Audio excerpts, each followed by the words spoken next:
Bronson and the Thompson Community Singers. Faith and Fame with me, A.B., powered by the Silver Lake Church, Church Beyond Sunday, 1865 Cullen Boulevard. My brother, Pastor Keion Henderson of the Lighthouse Church, is here with me. Man, to see the success that God has given you with Lighthouse, and I know that didn't come just by circumstance. It didn't come by just any, ordinary work that you've done, but it's the blessing of God and the assignment of God on your life and the mentorship that you have. I know Bishop Jakes is vital in your life.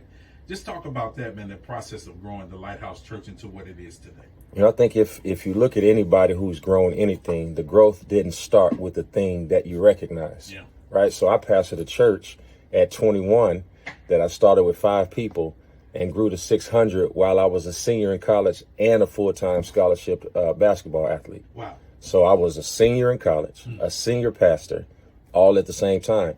And man, that's where I learned at 21 when I had deacons that were 45 and trustees. I had a mean lady too, a mean trustee, and she was, in her 50s and I was in my 20s, and they, as the old way, they try to run you and, oh man, they sunned me. Everybody was daddy, everybody was mama. So those days, being able to think strategically, anticipating people's reactions to certain things, that's where the Lighthouse was built, right? Okay. Because everything I learned in those cave times, like David. That was my lion, that was my bear.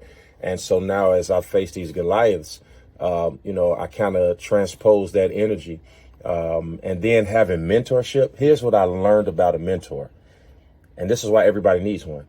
A mentor is simply a person who teaches you in a day what it took them a decade to learn. True.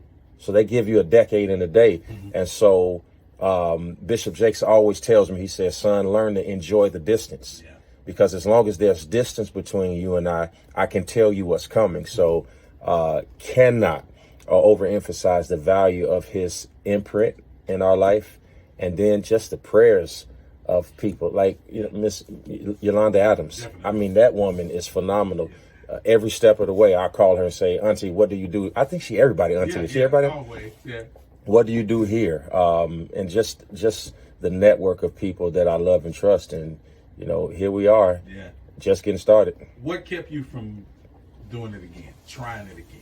Because as you say, I know how it is. I started preaching at 16, and it was like you said, they always kept you in that you're a son.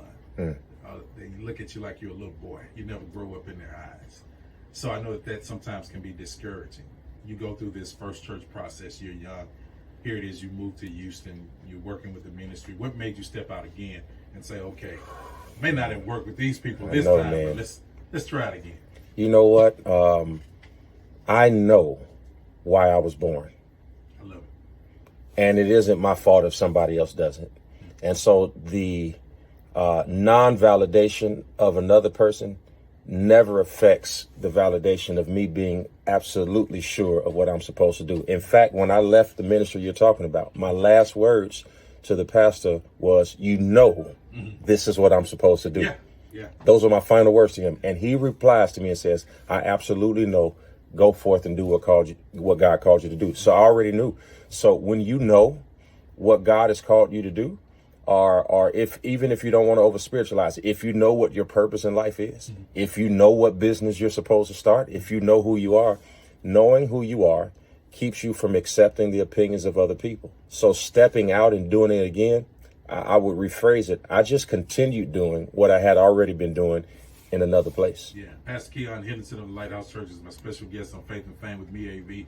Now, doing it in this age, because things have changed, bro. We grew up in the traditional setting. Social media has taken over. If your church is not connected socially, you're missing out on stuff. How do we successfully navigate churches in this year of 2022, especially with social media and keeping ourselves connected? Yeah, you have to make sure that you're authentic to your message, because social media will make you pivot, try to mimic somebody else's sauce, and you're missing a few of the ingredients in the recipe, right? So the thing that you have to do with social media first, before you find out what you should be doing, you got to find out what you shouldn't be doing. And the number one thing is, don't try to be somebody else online. Let me stop you here, because I watch people do what you do. When you come out of the pulpit going into the hall, there's so many people doing that right now, bro. And I'm looking like, Pastor Keion does it. He does it so smooth. It's effortless. His team is in sync with him. I see other people, they walking with dogs, they running in the wall. Somebody is talking on the tape, and I'm like, no. Well, yeah, man. I think that, and I see it. I see it. But you know what? It's the highest form of flattery, because it really shows you that you're doing something that works. And guess what? It would work for some other people, right? I'm not the only one it'll work for. Right. So we're going to see somebody take what we started and they're going to flip it and they're going to do something else. And then I'll be looking at them trying to figure out what we can do. So it's all relative, man. But, we're just sure about what our audience likes, and recognizing that it evolves. So here's what I tell our people: never create the recipe as if you are the customer. So we don't cook to our specifications.